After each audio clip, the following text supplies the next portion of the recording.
Kakati nno Oluganda mu bugagga bwalwo era tujja kwongera okulubooleka n'okubategeeza nti Oluganda lugagga nnyo era terugendeka.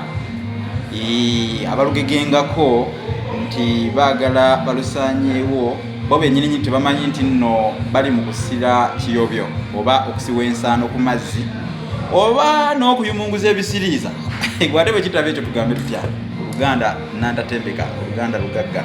Kale ffe tujja kwongera okubalaga n'okubooleka nti mu bugagga bwalwo temusobola kulusaanyaawo Oluganda. Kitegedde ekintu ekyo Oluganda. Kati twagala tulabe ekigambo kino omwezi badde mpandiika kino ekigambo omwezi kirina bingi nnyo bye kisobola okutegeeza. Waliwo ogwaka waggulu mu lubaale, ogumanyi bulungi ogwo ekkerende eryekulungirivu eribeera waggulu erivaamu ekitangaala, ogwo mwezi. Nabawa ennono y'ekigambo ekyo. Kati waliwo omwezi ogw'emmere. Kino kipimo baba balima. Oliyaziga nalima yaawo omwezi gw'ebijanjaalo.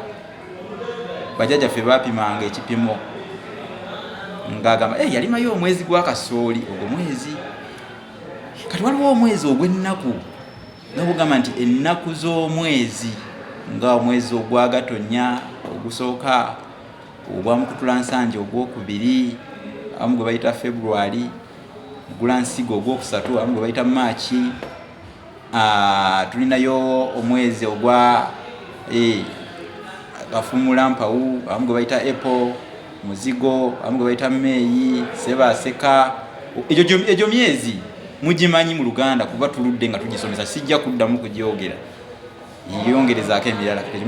Kati omwezi era kitegeeza obutolobojjo obujja mu lwala. Buno nno tebubeeramu lubeerera, bujjamu buziba bweru. Waliwo obutolobojjo obujja mu lwala, olwala luno enjala zo. Obutolobojjo obwo nno bujja lwa nsonga kuba oluusi bulina kye bulanga. Omanyi kye bulanga? Obuntu obwo bulanga ekisiraani.